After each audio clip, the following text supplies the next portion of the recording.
أعوذ بالله من الشيطان الرجيم. بسم الله الرحمن الرحيم. الحمد لله الذي تجلى للقلوب بالعظمة واحتجب عن الأبصار بالعزة واقتدر على الأشياء بالقدرة، ولا الأبصار تثبت لرؤيته ولا الأوهام تبلغ كنه عظمته. ثم الصلاة والسلام على العبد الخالص المؤيد والرسول المسدد المصطفى الأمجد المحمود الأحمد حبيبنا وحبيب قلوبنا أبي القاسم محمد،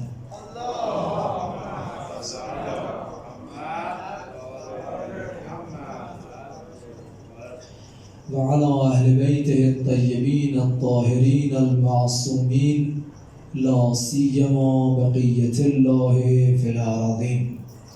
روحي وأرواح العالمين له الفداء، واللعنة الدائمة الأبدية على أعدائهم أجمعين من يوم عداوتهم إلى أبد الآبدين.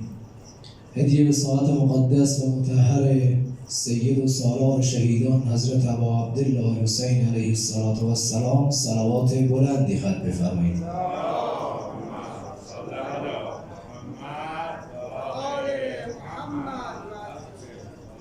همچنین هدیه به ساعت مقدس و مطهر قمر منیر بنی هاشم حضرت ابوالفضل عباس علیه السلام صلوات دوم رو جلیتر خط بفرمایید.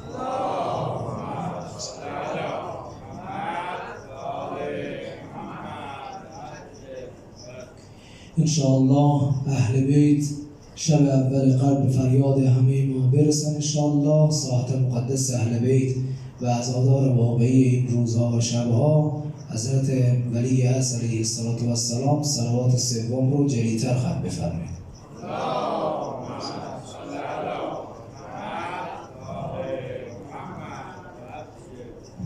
یکی از عواملی که اگر انسان در زندگی درست رعایت بکنه و توجه داشته باشه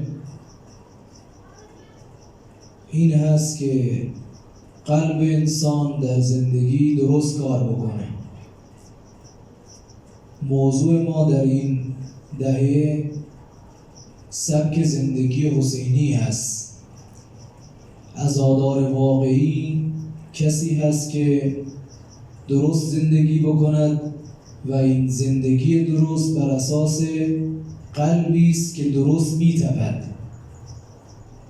یک قلب ظاهری داریم که اگر بمیرد منجر به مرگ جسمی می شود، اما در مقابل این مرگ ظاهری یک مرگ دیگری هم داریم. اگر انسان قلب معنویش بمیرد که انه از زندگی ساقط میشه.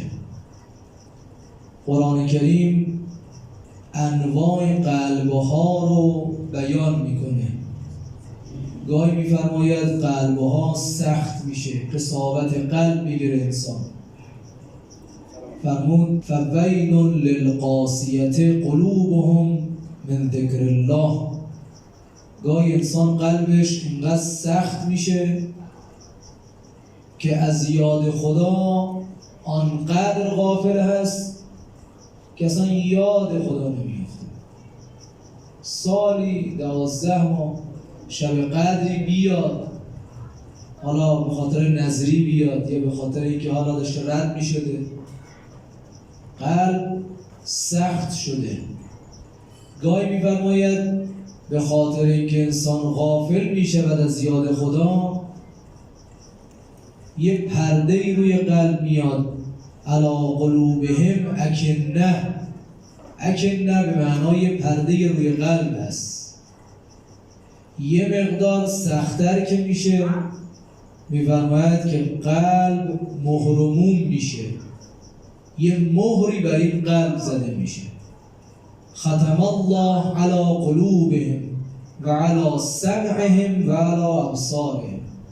خدا بر قلب بعضی از آدم‌ها مهر میزنه.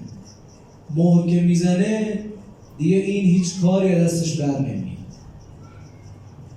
در مقابل اینجور قلب‌ها و دل‌ها، قلب‌های خوب رو هم مثال میزنه.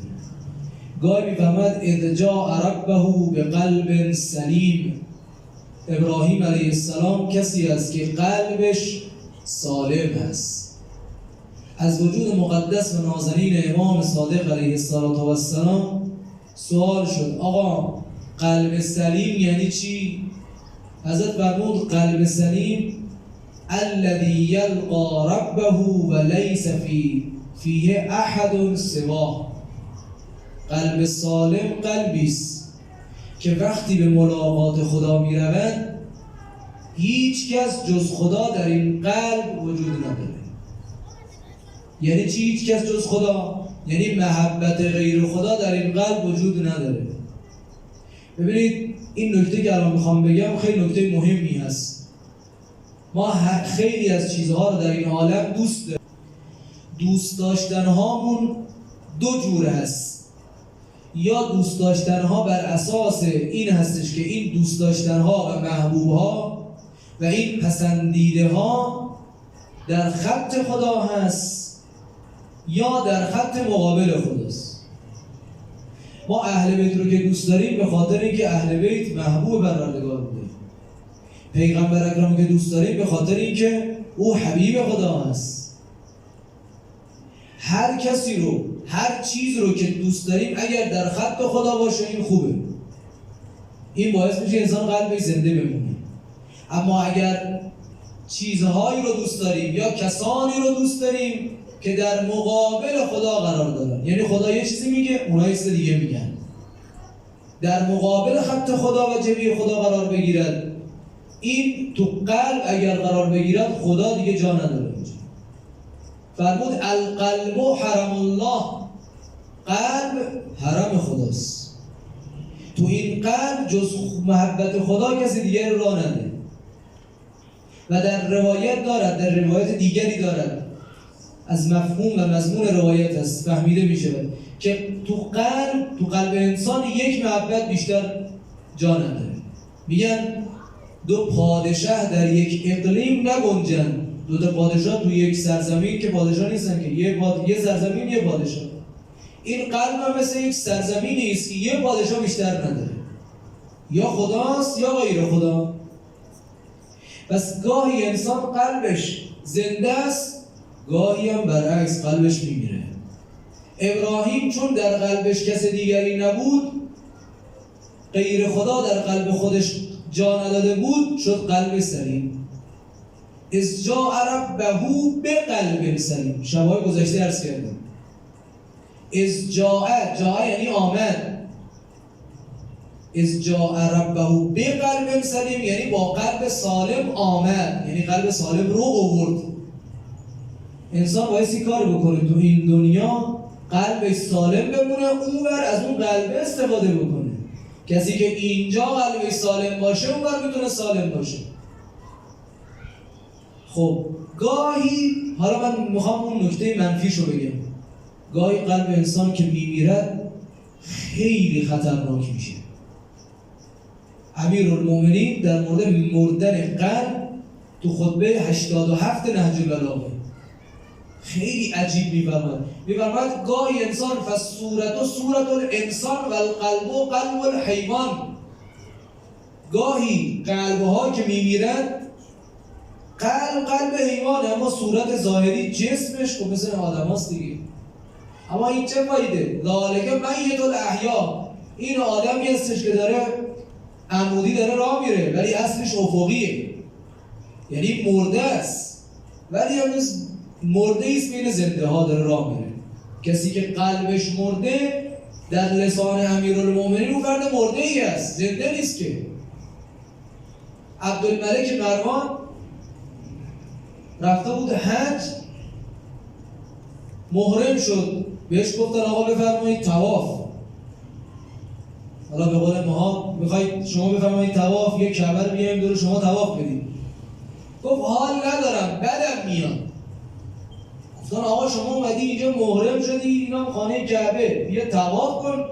وقتی انسان محرم میشه بایستی مناسک حج رو به جا بیاری، یا اصلا محرم نشو، محرم شدی بیا طواف تو انجام بده، اعمال تو انجام بده.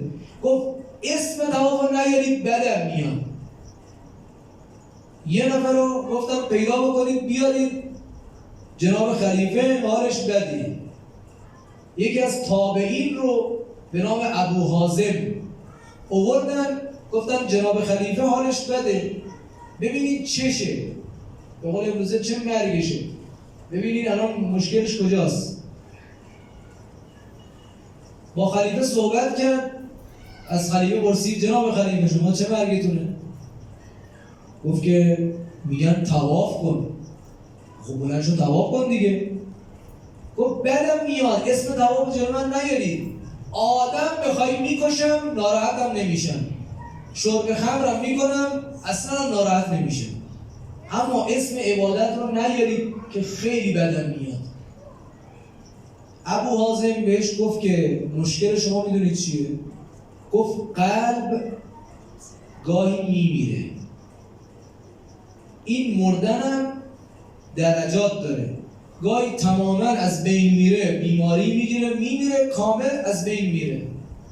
نشانش هم چیه؟ انسان از عبادت خدا بدش میاد، از گناه خوشش میاد. این از علامت مردن قلبه. اگر یک وقتی دیدیم آقا اذان گفتن ما خوشمون نمیاد، دوست نداریم همچین نماز شرکت بکنیم، بدونیم یواش یواش این قلبه داره میمیره، حواسمون جمع بشه. مردن قلب که شاخ و دم نداره که، همین که انسان احساس میکنه به دین خیلی پایبندی وجود نداره. آقا نماز خبری نیست، خمس تو بده، ما برای چی برای آخونده پول بدیم؟ خمس از کجا آوردن؟ حجابت رو رعایت بکن، حالا دوتار مو بیرون باشه چه اشکالی داره؟ ببینید اگر انسان با دین اینجوری برخورد بکنه یواش یواش یعنی داره اعتقاداتش داره سست میشه. وقتی دیدیم اعتقادات سست شد دیگه یواش یواش این قلبه داره یواش یواش میمیره. وقتی قلب صنوبری ظاهری وقتی داره میمیره به شک وارد میکنن، شک وارد میکنن این زنده بشه، احیا بشه. حالا اگر قلب امثال بنده مرد چه کار بکنیم؟ آجا با هرچی گفتی اونا تمام شد، اینا حرفای علمی بود، عملی چه کار بکنیم؟ چه کار بکنیم قلب رو احیا کنیم؟ امام علی علیه السلام در نامه 31 یکی از مواردی که باعث می شود قلب انسان احیا بشه و زنده بشود رو فرمود. میدونید نامه 31 به فرزندش امام حسن مجتبی است. شبای قبل عرض کردم این نامه دستورالعمل تربیتی برای والدین و فرزندان است. اگه کسی میخواد بچه‌شو خوب تربیت بکنه این نامه رو با ترجمه بخونه، خیلی مطالب قشنگی داره.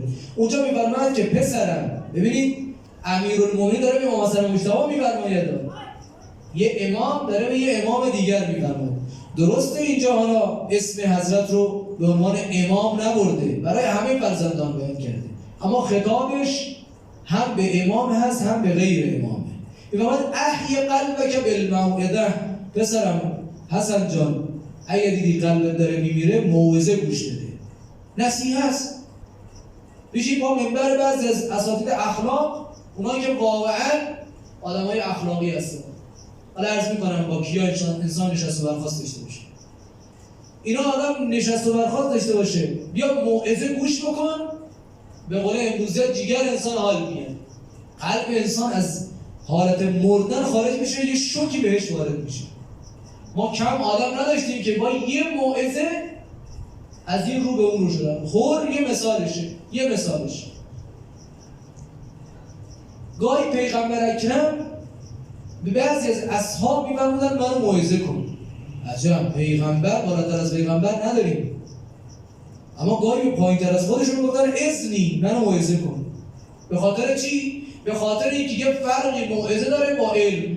علم حتما باید معلم بالاتر از شاگرد باشه، اما موعظه اینجوری نیست. گاهی شاگرد میشه بالا منبر، استاد میشینه پایین حرفشو گوش میده، موعظه‌شو گوش میده. اشکالی هم نداره. گاهی آقا امیرالمومنین به کمیل می‌فرمود کمیل منو موعظه کن. علما هم همینجور. در باب موعظه هارون الرشید یک وقتی یه نامه‌ای به امام کاظم علیه السلام نوشت، گفت آقا منو نصیحت بکن. حضرت یه جمله‌ای فرمود یه خطی خیلی قشنگ، این برای من و شما هم هست. فرمود ما من شیء تراه عینک الا و فیه موعظه. هر چیزی که تو داری میبینی جلو چشاته برات موعظه است. همین صف نماز جماعت برای خیلی یا این توفیق نیست. اینکه تو توفیق پیدا کردی حواستو جمع کن. انسان 60 سال 70 سال نماز اول وقت میخواند قبول نمیشه، یه روز تأخیر میکنه چون جاشو گرفتن یه دفعه قلقلکش میگیره. آی جای منو گرفتن و من صف اول بودم و حواستو جمع کن. موعظه هر چیزی که میبینی. تو تشییع جنازه مؤمن چرا گفتن شرکت کنید؟ گفتن وقتی وارد قبرستان شدید اصلا حرف نزنید، فقط ذکر بگید. تو وارد قبرستان شدید نخندید، بلند بلند حرف نزنید، داد نزنید. اینجا جای عبرت آموزیه. خیلی مهم است که انسان موعظه بگیره.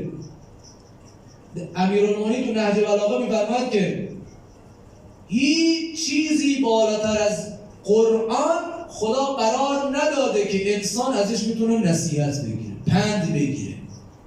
چرا قرآن هی امتهای قبلی رو مثال میزنه؟ قوم ثمود اینجوری کردن این بلا سرشون اومد. قوم عاد این کارو کردن این بلا سرشون اومد. قوم لوط رو این کارو باشون کردن. چرا هی از گذشته میگه؟ هی از گذشته میگه که شما حواستون رو جمع بکنید. ما با کسی پسرخاله نیستیم که. خدا که با کسی خویشاوندی نداره که. اگر درست زندگی کردیم خب نعمت‌های الهی سرازیر میشه. اگر درست زندگی نکردی قلبت مرد، نخواستی احیاش بکنی، همون بلایی که سر اونها در من سر تو هم در میاد. پس اولین مورد اگر انسان بخواد قلبش رو زنده بکنه بایستی موعظه گوش بکنه. مرحوم مجلسی رضوان الله تعالی علیه یه همسایه‌ای داشت. این همسایه رو که ملاقات کرد، همسایه بهش گفت جناب مجلسی امشب ما چند نفر مهمون داریم. گفت مهموناتون کیان؟ گفت یه 4-5 تا از این بچه‌های سرگردنه، از این دزدای سرگردنه. گفت بگو خب از منم دعوت کن منم بیام. گفت جناب مجلسی جای شما اونجا نیست. گفت حالا بذار بیام. گفت یه وقتی میایید بی احترامی میکنم خوب نیست. گفت اب نداره بذار بیام من کارشو میکنم. وارد مجلس شد. این دزدا همشون دیدن که مرحوم مجلسی نشسته از صدر مجلس. مرحوم مجلسی گفت که من شنیدم که شما دزدای سرگردنه اید. گفتن بله دزد سرگردنه هستیم اما یه صفات خوبی هم داریم. گفت چه صفات خوبی داریم؟ گفتن ما انسان‌های با انصافی هستیم. 1 2 راست میگیم. 3 اگر از خونه کسی غذای مهمون باشیم اینها خونه اون فردی که دزدی نمی‌کنیم، یعنی نمک می‌خوریم و نمکدون نمی‌شکنیم. مرحوم مجلسی سریع دید که الان تنور داغه، سریع نونه رو می‌خواست بچسبونه. گفت این یه دونه رو اشتباه کردید. شما یه عمری دارید نمک می‌خورید، دارید نمکدون هم می‌شکنید. خدا این همه نعمت بهتون داده اما شکر یه دونه‌شو به جا نمیارید. چرا دزدی می‌کنید؟ از همون لحظه بعد همه‌شون شدن آدم. یه موعظه قلب بمیرد انسان موعظه بشود، واقعاً موعظه تاثیرگذار است. این یک. دومین چیزی که قلب انسان رو زنده میکنه مجالست با انسان‌های صالح است. همنشینی با انسان‌های صالح. وجود مقدس و نازنین پیغمبر اکرم صلی الله علیه و آله و سلم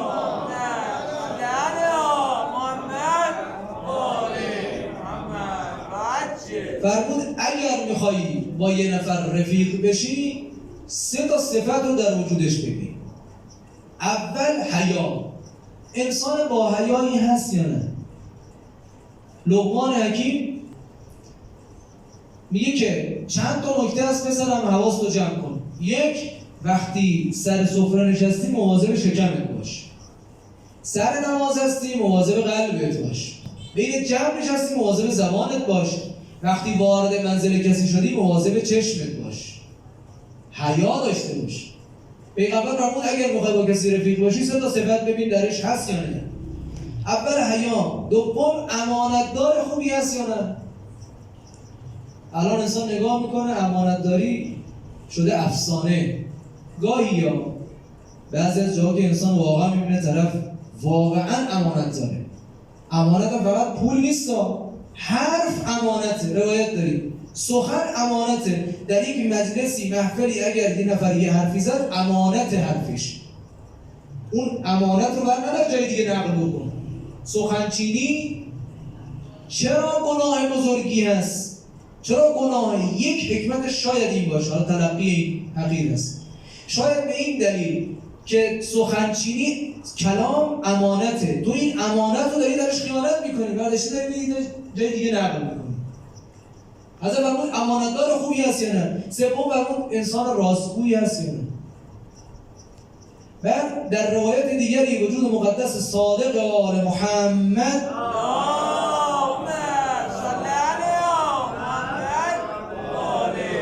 فرمود که اگر میخوای با کسی رفیق بشی 3 تا خصلت رو در وجودش اول ببین، امتحان کن، بعد باش رفیق شو. چون در روایت داریم که با هر کسی انسان نباید رفیق بشه. هر کی را رسید سلام علیک میکنه، خیلی هم خوشو بش میکنه، بعد باش رفیق میشه بدون اینکه بشناستش. چرا بعداً ضربه میخوریم؟ چون اول امتحانش نکردیم. امام صادق فرمود اول او رو غضبناکش بکن، ببین تا 3 مرتبه غضبناکش بکن، اگر عصبانی نشون رفیق خوبیه. این یک. دوم حضرت فرمود باش مسافرت برو. انسان تو مسافرت میفهمه که رفیقش چجوریه، چون بالا پایینه دیگه. تو سفر انسان همه جور که نمیتونه زندگی بکنه که، چون خیلی از چیزا دست خودش نیست. سوم فرمود باش معامله کن. مسئله پول مسئله هستش که اگر انسان با کسی این امتحان رو بکنه میفهمه که چجور آدمیه. بعد یه روایت دیگه از خیلی قشنگه، ما با چه کسانی نشست و برخاست بکنیم. از حضرت عیسی علیه السلام سوال شد من جالس، همنشین با چه کسی بشیم؟ فرمود 3 تا علامت داشته باشی. یک، من یذکرکم الله رؤیتو، وقتی ببینیش به یاد خدا بیفتی. بعضی موقع انسان بعضی هم میبینه که یاد کفاره‌هاش میفته، یاد اجاره مسکنش و وام آخر ماه و اینا میفته. نه، ببینیش یاد خدا بیفتی، سر روش تقوا بباره. من یذکرکم الله رؤیتو. دوم، و یزید فی علمکم منطقو، اگر انسان ببینه که سخنی که میگه طرف انسان به علمش اضافه میشه. سوم، و یرغبکم فی الاخرة عملو، اگر انسان دید رفیقش، دوستش، آشناش با کسی که همنشین شده اگر عملش به عمل ما اضافه کرد و ما رو به آخرت ترغیب کرد، اگر همچین آدمایی پیدا کردیم باشون نشست و برخاست داشته باشیم، قلب رو زنده میکنه. امشب شب 7 ماه محرم هست. امشب شبی هستش که آب رو بر اهل بیت دستن. ساعت مقدس ابا عبدالله دستها رو بر سینه بگذاریم به نشانه ادب، دو زانو بنشینیم، سلام خدمت حضرت عرض بکنیم. السلام علیک یا معبود الله و علی الارواح التي حلت بفنائك عليك مني سلام الله أبدا ما بقيت